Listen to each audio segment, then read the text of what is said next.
Hello and welcome to the Soft UK podcast. I'm Sonia and I'm the Events and Communications Officer for the charity Soft, which is a support organisation for families with trisomy 13, 18 or Pathausen-Edwards. The podcast today is part of our series chatting to partner organisations to find out more about what they do and how we can partner with them in some way for ourselves and our community. So today I'd like to welcome Nicola Enoch, joining us from Positive About Down Syndrome, and she's their founder and CEO. So welcome, Nicola. Thank you. Let's start off with your a little bit of an introduction of yourself and how you got involved in this community and how you went on to set up Positive About Downs. Brilliant. Okay, thank you. So I'm mum to Emily and Tom, who are, grown up now. Tom's now 18 and Emily 22. Yeah. Tom has Down syndrome. So 18 years ago, well, 19 years ago, rather, I was pregnant with Tom because, yeah, he's an August birthday. So at this point, I'd definitely been pregnant. And I guess it's fair to say I was quite apprehensive. I was 39 years old. And I was quite nervous and worried that I may have a baby with Down syndrome. I think I'd been sort of quite influenced by the sort of general narrative all around screening. The language that's used is all, it's changing now, but back then it was most definitely the word risk, that because I was 39, I was told I was at much higher risk of having a baby with a chromosomal abnormality such as Down syndrome. And I just remembered that I knew nothing about people with Down syndrome. I'd never met anyone, but the whole, I was very sort of influenced, I think, by what I've gone on to discover were quite outdated attitudes and my own sort of perception about the condition. So I'd actually paid to have some private tests, which back in those days was just measuring the nuchal fold. And my risk had come back as not too high, but I was under an obstetrician because I suffered recurrent miscarriages before Emily. So I had quite a lot of scans, and at one of them, the sonographer said to me, "Oh, it looks like baby may have talipes, which is club foot, and that can be indicative of, chromosomal abnormality or disorder." She said, such as Down syndrome. And it was a Friday afternoon, and she, the screening midwife came in and said, "Oh, I'm really sorry, but don't worry, we can get you booked in for an amnio next week, and if it comes back positive, then we can deal with it." So the sort of narrative was very much about quick, we need to find out, and if baby does have Down syndrome, it's a problem. We'll kind of, termination was definitely sort of on the agenda. So I'd went home that weekend, Googled, which obviously isn't a great thing to do, particularly back then, the imagery and the sort of messaging, the language and everything. It was just awful. There was nothing remotely positive really about the condition. But because I'd had the miscarriages before, and because having an amnio carries a risk of a miscarriage, I decided against. I thought, I'll be all right. So I phoned up on the Monday and cancelled the amnio. And, because I'm very sort of open about it, I think, had we proceeded and I discovered Tom had Down syndrome, I probably may well have terminated. So, fast forward a few weeks, months, whatever, and Tom arrived middle of August by section because he was breech. And for 24 hours, I was euphoric. I now had a little boy and a little girl. I was delighted. And then a day later, a paediatrician sort of came across to me. I was just on my own, obviously in a bed. And it was just a few minutes before visiting time. And I was so frustrated because she should have waited till John was there. And they just expressed concern. It was all very negative. They were worried, it looked like baby had Down syndrome. And that really, I just was devastated. I didn't know what to do. I'm telling you this all really briefly, but we considered, potentially having Tom adopted. It was a really, really difficult time, and I felt very, very alone.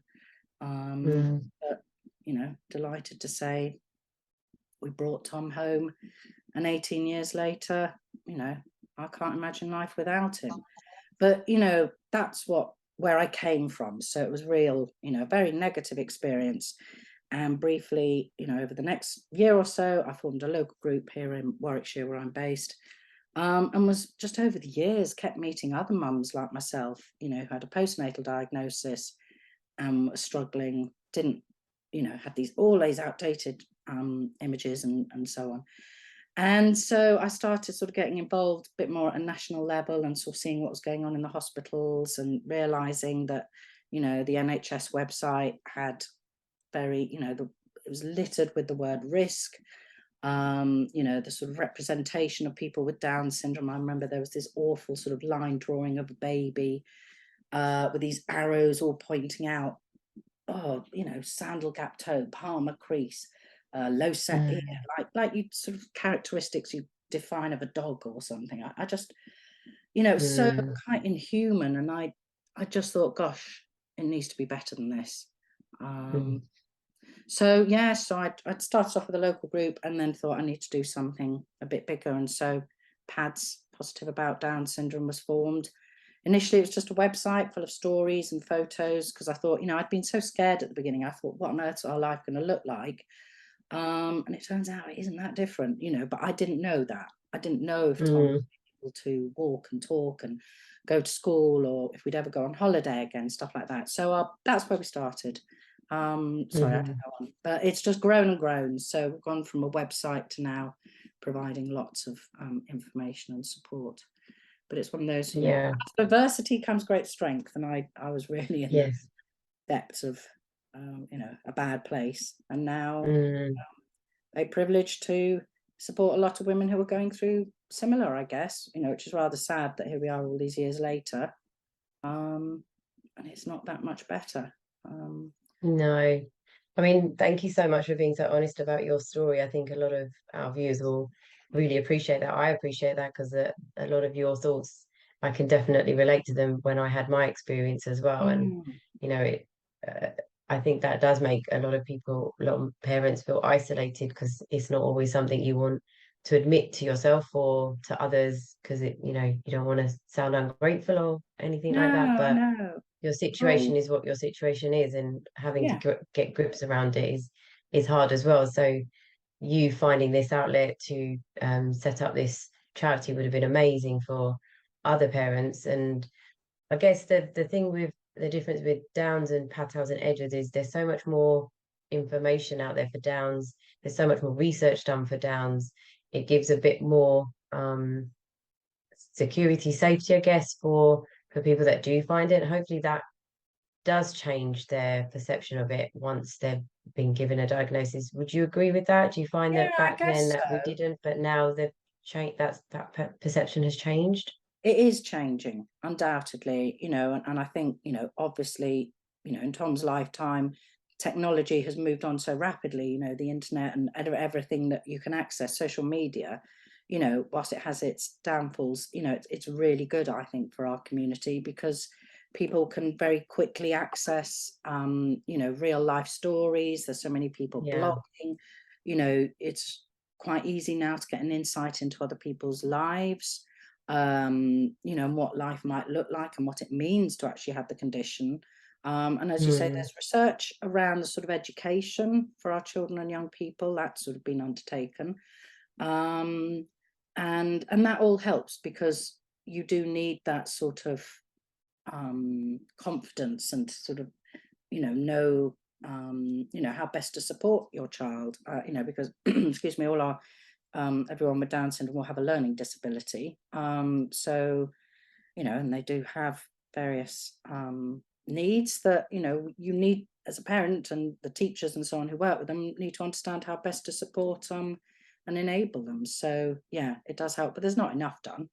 No. I think, the whole, you must find it a lot, the whole sort of, excuse me, narrative in maternity care around screening.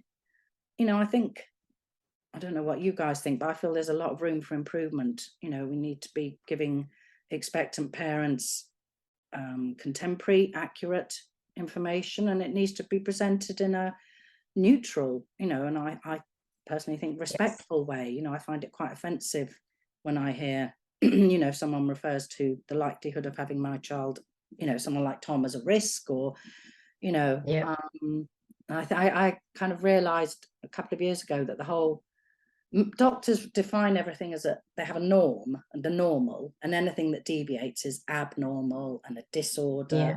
and dysfunction, and all those words are just always negative. And I understand them in the context of, if you've got some growth or something going wrong, in your body. But when you're talking Mm. about babies, I think it's really important that the language is, more considered. And that Yes. people, don't refer to, oh, your baby's got even the word, I know it's a factual thing, but genetic disorder, I just think it's a genetic difference.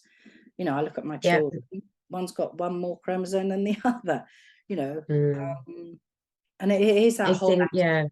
yeah, Yeah. And I'm curious to know, are there any languages or phrases that you or your families you hear they come across as something that is always brought up when they're given a diagnosis of Downs? Or for us, it's always, the most negative statement that we still try and overcome is incompatible with life, which yeah, still to this day is used as a term within the medical professional. And it's just not true of any of the, it was diagnosed like that back 30 years ago, but it's moved on so much. yeah, you yeah, know it's not a term that we as a charity even promote, and yeah, we prefer they use more neutral words, like you said, or something a yeah, bit more realistic, because if you see that the families that are surviving or choose yeah, to continue, yeah. it's just not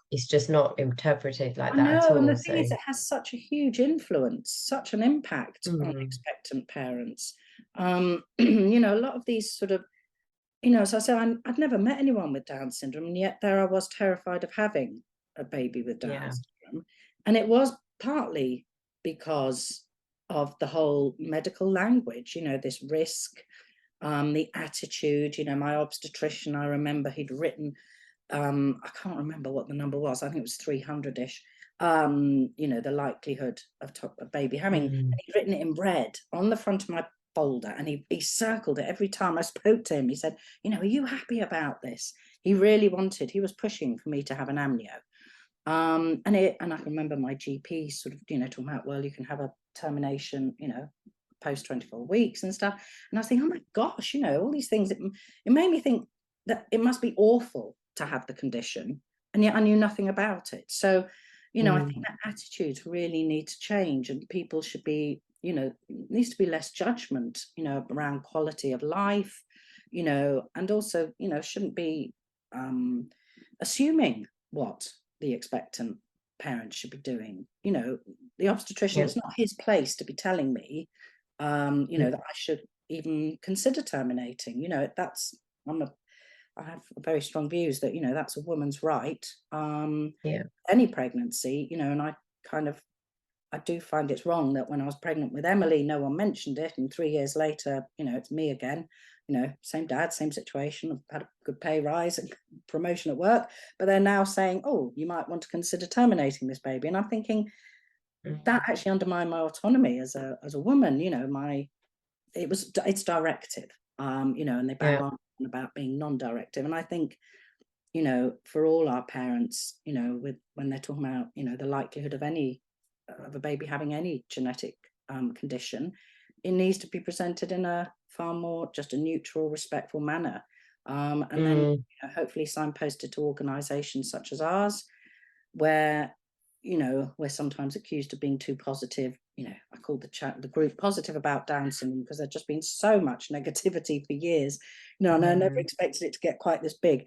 The registered charity name's Down Syndrome UK, but you know, parents deserve to have access to information, and time and support, if they have a decision to consider. But we mustn't make assumptions and pressure parents. I think that's mm. And just following on from that, how do you work with professionals in the healthcare sector to change that narrative or raise awareness or in that kind of front? Yeah, so we do a lot of work, I guess primarily with midwives. So we have a team. I mean, we're a small charity, but it's a sort of priority of ours. So we have a team of regional maternity coordinators across the country who are liaising with local maternity units. We have a training team who deliver training in person or online. And we've done quite a lot of research to sort of gather the evidence, because we didn't want it to just be sort of anecdotal of, one person's experience. So we did a study, it had 1,410 women. And we've just repeated that with Warwick University to capture, more recent experiences.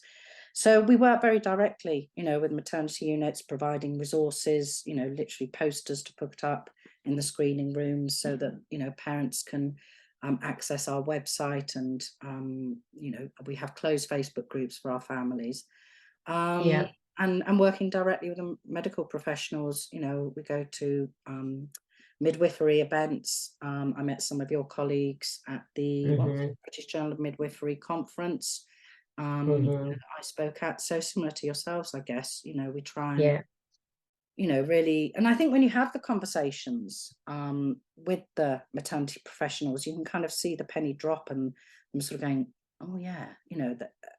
And until you we all just carry on doing things the way we've always done them, until someone says, just think about that a moment, when you refer to my son as a risk or an abnormality, and they kind of go, yes, and if you sort of say to them, it's quite directed to, even, we have parents who sort of say, oh, you're the one, expectant mum turns up at an appointment in the reception, oh, you're the one who's carrying on.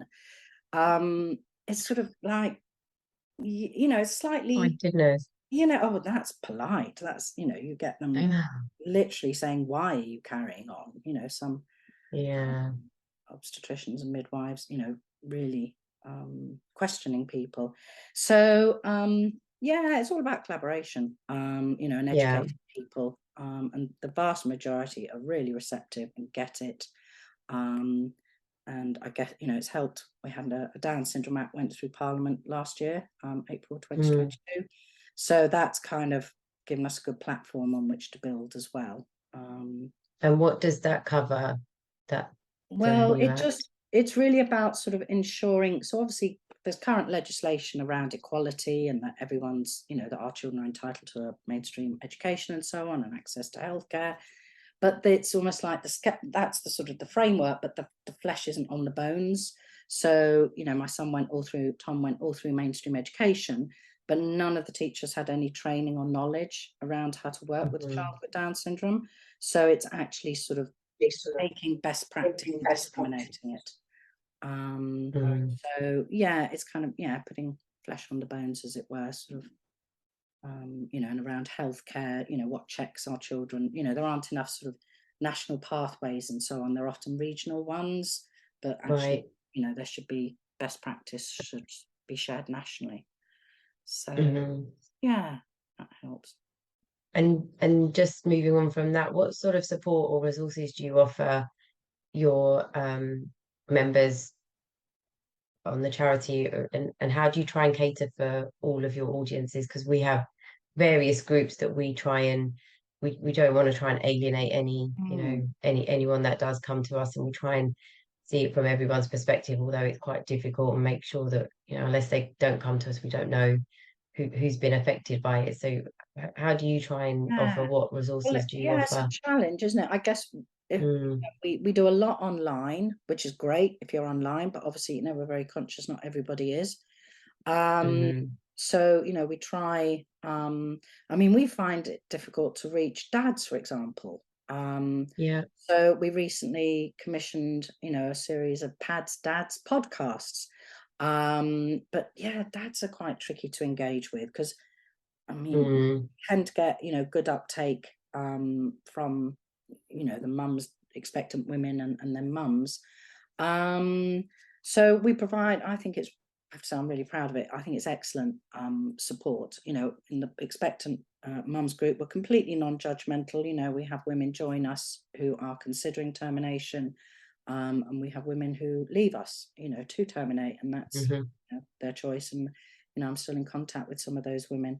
And so, we make sure we're non-judgmental, and that we're, but we're also, and honest. But it's providing, I think it's nice, as you'll know, we've said you can feel really isolated, excuse me, and alone. And I think coming to an online group like that, you can literally be reading it at 3 o'clock in the morning, and scrolling back and reading everyone Yeah. else's worries and seeing, how people progress, particularly in the new parents. Mm. We'll quite often get a new parent join us with a postnatal diagnosis who's perhaps reeling and struggling, um, and then, you know, you see them sort of a few months later. It's lovely to see them then offering the support to the next, Mm.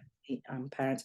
We do, on a practical note, we fund an independent counsellor who provides telephone support to those parents, who would value that. Yeah. Work, as someone who set up a local group myself, we haven't, I've kind of pulled all those groups together about 8, 9 years ago. So we encourage, our families to access local support, because there's, that's really important too, I think, to meet other families. It's nice to have the online, and that's great, that's 24/7. But, I imagine you do the same. It's nice to actually go along sometimes and have a cup of tea with someone else. Definitely. I think there's nothing that beats face to face, really. Yeah, I think most of our families benefit from our family days and getting yeah, together with people that they know they've got something in common with, that, people in their own sort of circles can't relate to as much as that's they it. want to try. Yes, But, yeah. it's difficult when they don't really understand it unless they've been through it themselves. Yeah, I mean, that's so true. So true. And our families, um, we lots of us have, have supportive friends and family, but Mm. really, you don't understand it, and I guess, for those of us, children with Down syndrome or at school and then going into further education or work, there Mm. are, it is challenging at times. It's the system that's challenging. Yeah. Tom's not a particular challenge. He's we have a good laugh most of the time. We enjoy life, but it is hard work at times. So you need that support from each other, and we'll need to learn Yeah. from each other and not reinvent wheels. So a Yeah. lot of what we're Mhm. doing is just trying to share, our Mm. experiences and sort of help others to not have to go through some of the, I don't know, challenges that Yeah. we come through when there's easier ways to do things. So yeah, Yeah. And it's are there any other charities you work closely with well, certainly the local as well? groups. Hmm. We do, on our websites, we have maps that sort of, encourage, signpost literally where the groups are. Um, and then I guess I'm very involved with the National Down Syndrome Policy Group. So that's the group that's set up, more on the sort of uh, around the all party parliamentary group, and then the Down Syndrome Act.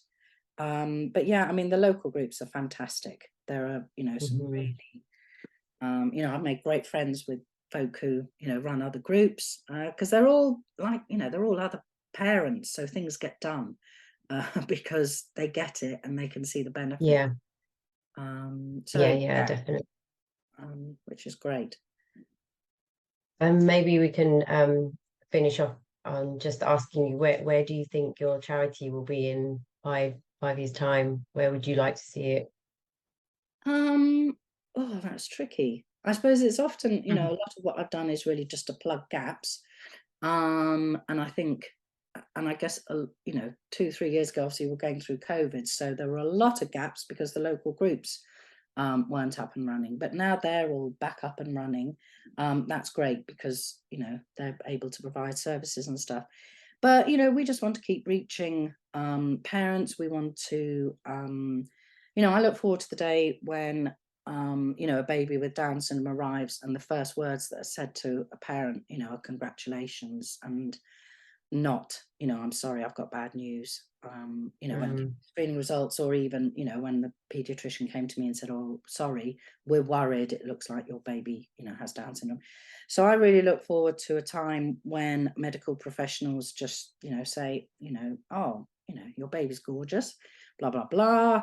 You know, it looks like he, you know, may have Down syndrome. Don't know if you know anything about it, blah, blah. You know, I look forward to a time when there's less Yeah. prejudice and discrimination Mm. and actually, you know, more knowledge, and people, I guess, you know, with Down syndrome, you know, expectations are raised, and opportunities and so on, because, you know, it's, I think it's 6% of people with learning disabilities have a job.